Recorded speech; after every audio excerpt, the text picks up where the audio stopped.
Well, hello everyone. In today's video, I am going to take you behind the scenes and show you this mess of a sewing room. So, are you ready? Come follow me and I'll show you my messy sewing room.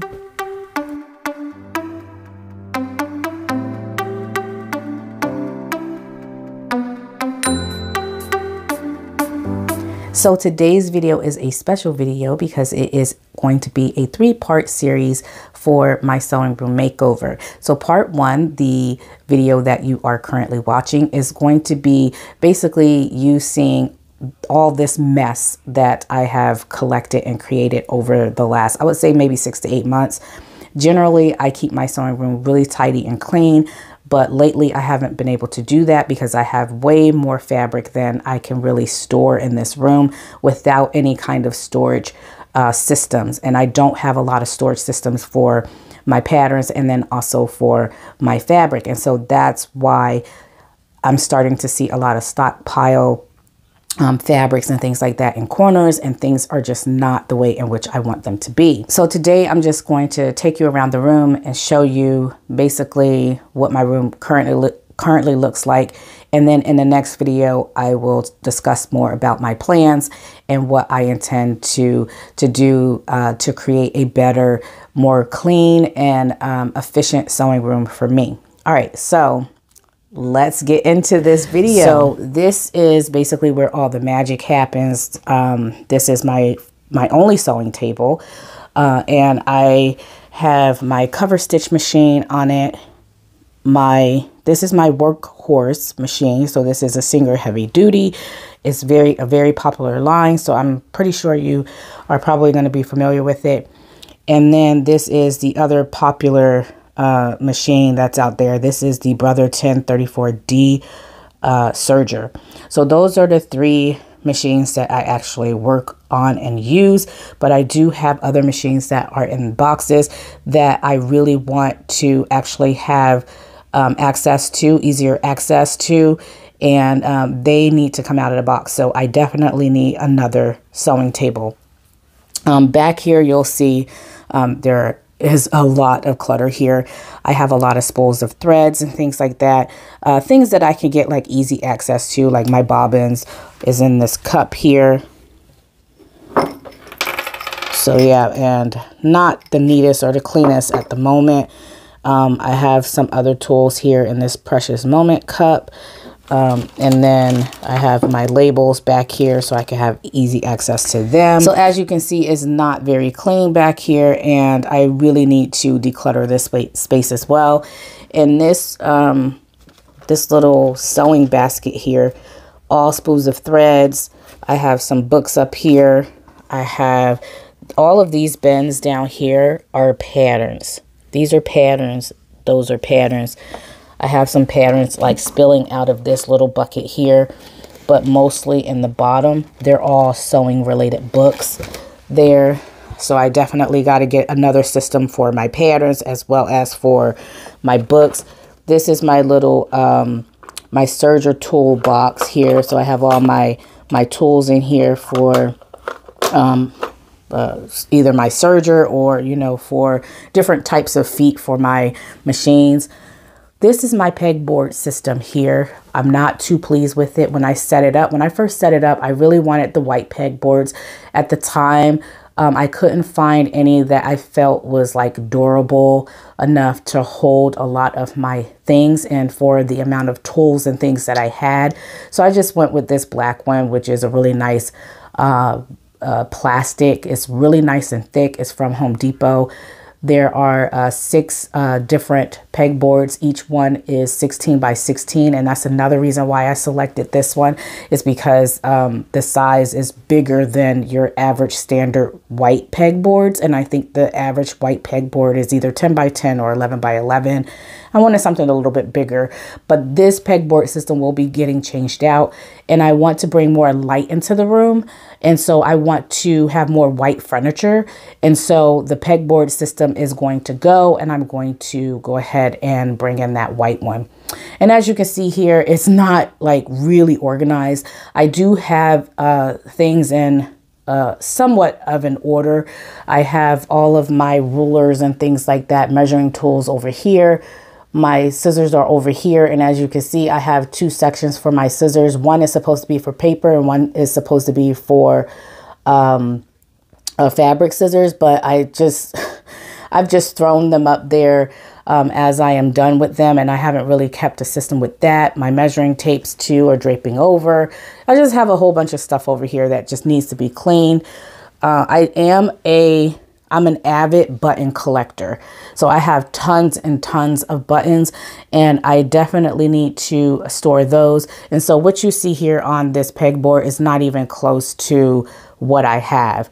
I have bags and bags of buttons. So I really need some type of dresser or drawer specifically for buttons, and also zippers, and then bias tape as well. So definitely working on that. I'm just going to work on reorganizing this whole backboard here so that it's more clean and more efficient. Over here, I have a table that was built for me when I was pregnant with Jace. This was actually a changing table, and my husband built this as a changing table. And I just store all my fabrics and stuff on here. They're not in any particular order. They're not color coordinated. They're not, it's sorted by fabric type or anything like that. And that's something that I really want to do. But again, I just don't have the storage for that. So, so this is definitely going to go. Underneath, I have some more baskets here that have fabric in there. So that those two baskets are kind of spilling out with fabric as well.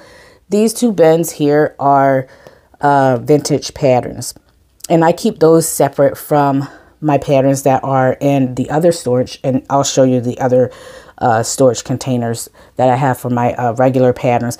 But I want to keep my vintage patterns separate, just for one, so that I can have easier access and I know exactly where the vintage patterns are versus the more modern patterns. And then also because a lot of these patterns were not made with acid-free paper, and so they are falling apart, and I just want to kind of make sure that I store them in a way that won't do further damage to them. So they're up there. These are all my indie patterns, and I keep them in manila envelopes. I know a lot of people like to hang their patterns or roll their patterns on some type of like a Christmas wrapping paper roll or something like that, but I just don't have the room for that. So I just put them in these manila envelopes.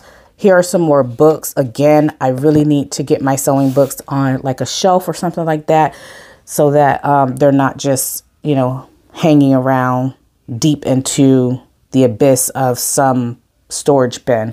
So I really need to get that going. This here is a file cabinet, and this file cabinet is a 2-drawer file cabinet, and it has most of my patterns in that. And I'm going to show you that here in a moment, but I do have to move this table here. So this is my main table. This is the table that I use to usually record any kind of sewing tutorial videos, or also I use this table for cutting patterns, tracing patterns, and any kind of like work that I'm doing with flat patterns. I usually do that on this table here. I have this beautiful windowsill that's almost kind of like it's not a bay windowsill, but it's really lovely, and I haven't done anything with it. I think it would be really nice to put like some floral details and things in there. And I think that's what I'm going to do when I remodel. But as you can see, I've just been storing cups and patterns and things like that up there, but I do need to get a better system for that. Those are patterns that I'm currently working on, as well as what's on my table. This is one of the sewing machines that I told you about is in a box and not being utilized as much because I don't have a table for it, and I hate to keep taking it out and putting it back in and etc. So definitely going to get a second table. Right here I have my clothes rack, which consists of majority of garments that I just recently made, or garments that I'm in the process of photographing and doing videos for. So that's what that is. And back there, all the way in the back, that's my dress form. Usually I have to move these 3 things on a daily basis. So I move the table, the clothes rack, and the dress form. So those are the things that I'm constantly moving so that I can get access to them because I have such a small room. But definitely I am thinking about getting a second or even a third table so that I could put along the walls here. So that way I don't have to worry about moving this station here all the time. Also, I kind of bypassed this, but this is my pressing station. And so I just have the one ironing board and cover. And I usually keep my tailor's ham somewhere accessible in my iron. Here's the ham, the rounded ham for like the shoulders and stuff. And there's the flat ham that's up there. So I usually just keep those where I can actually get them. And then I always have a cup available, and I usually have this full with water. But by the end of the day, if I haven't used it, I dump it out because my son does come in here. Okay, so now we are on the opposite side of the room here. And this storage bin here is probably my main storage container in the room. It has the bottom 3 drawers here. They are all filled with commercial and indie patterns. So my indie patterns that are not printed, and by the way, the indie patterns that I showed you in the manila envelopes, they are actually printed patterns, patterns that I actually printed out online. But I do have some indie patterns in here. Actually, I think it's in this middle drawer, but all of these are like my Vogue patterns because, you know, they have not standardized yet. They still have these really big, large envelopes. And so I keep my Vogue patterns back here, which again, isn't all that great because when I open the drawers, they do kind of rub against this top drawer here. But I do have a bunch of patterns here of different kinds. They are not really organized in any one way. See, that's what I mean. So I really do need to get a better system here for that. And this drawer here, this is where I'm going to have like my printed indie patterns, like my cashmere patterns here that I actually have physical copies of, and I don't have to actually print them out. So I have all of those back here. I have my closet case pattern, or now closet core patterns. All those patterns are back there. So they're not really stored in any one particular way, and they're not stored all that well either. So I really want to get a better system for them as well, so that I'm not tearing and ripping my patterns just like that. So I definitely need to get a better system here. But all of these drawers here consist of patterns here. So those 3 drawers are all patterns. These top 3 drawers up here are all notions. So this bin here are all buttons and elastic and just all kinds of miscellaneous stuff. And I have them in these Ziploc bags, which aren't really working anymore. It did at the time I had organized the system because I didn't have as much as I do now. But now that I have so much more like trim, ribbon, and all that stuff, I really need to get a better system. And I really want to have each notion have its own drawer. So like have one drawer for zippers, one drawer for elastic, one for any kind of small spools of thread, another drawer for cutting tools, you know, things like that. So I'm going to be doing that as well. I have bags of bias binding up here. This is some interfacing, knit interfacings. I have my pressing cloths in here. It's just not a very great organizational system right now. It used to be. So on the top here, I have more interfacing here. These are on bolts. And then I have patterns that I have either made or that I intend to make this year. That's on top of there. And here is the closet, and it is very scary. I just want to warn you. And I keep all of the real messy mess in the closet here. So that's basically where we keep our messes, right? Behind doors in the closet. But this is what my closet looks like at the moment, and I definitely need to get a better system. I have about 4 bins of fabrics in here. So this is 1, that's 2. And then on the opposite side over here, if I open the door on the other side, there's another big mess on top, and then more bins on the bottom as well of all fabric that I really need to organize and do a better job of. Now, all of this here, these are all makes that are either older or makes that didn't turn out well, or UFOs. That's all on hangers here, and I need to basically get rid of all. Just go in here and get rid of things that I'm not wearing. I feel like if I have not made a UFO in over a year, I'm not going to make it. Chances are I'm not going to make it. So I'm going to go ahead and get rid of all my UFOs or things I can't fit, things that I'm no longer interested in. I'm going to go ahead and get rid of all that stuff.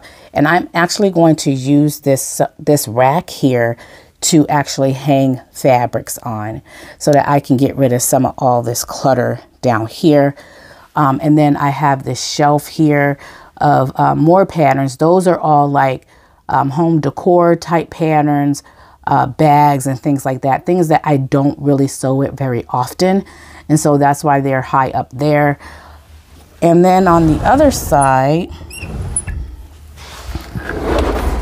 I am going to also get rid of all these boxes here. So I'm going to go ahead and take them down and either put them in the garage or put them in my storage unit, because although I want to keep the original boxes for like my iron and for my lighting equipment, for my lenses and things like that, just in case I want to sell that stuff, I want to keep the original boxes and I don't want to get rid of them. But I feel like it is wasted space, especially for a craft room. So I'm going to get rid of all of that and put those boxes down in the garage, like just pack all of that stuff up in one large box and put that in the garage. So those are some plans that I have for a lot of this stuff to try to cut down on the lack of space or the space that I'm not using, and also to get rid of the clutter and the mess. So those are some plans. And then I have a couple more things I want to show you, and then I'll wrap up the video. My cutting mats are usually tucked behind my storage units. I have more fabric underneath this table here. This Canon box is actually not the printer. This printer is actually out in my living room, and it is currently being used. It's used all the time to print like PDF patterns and things like that. There's another bin that's full of fabrics. Over here, these are all current fabrics that just came in, and they are sitting over here because I don't have anywhere to put them. As you can see, I have nowhere to put this stuff. And so these are also, this is a fabric mark piece. This is a Joanne piece. It's a calico print that I purchased about 1.5 years ago, and I had pulled it out of one of my storage bins because I wanted to make something, but I haven't made it.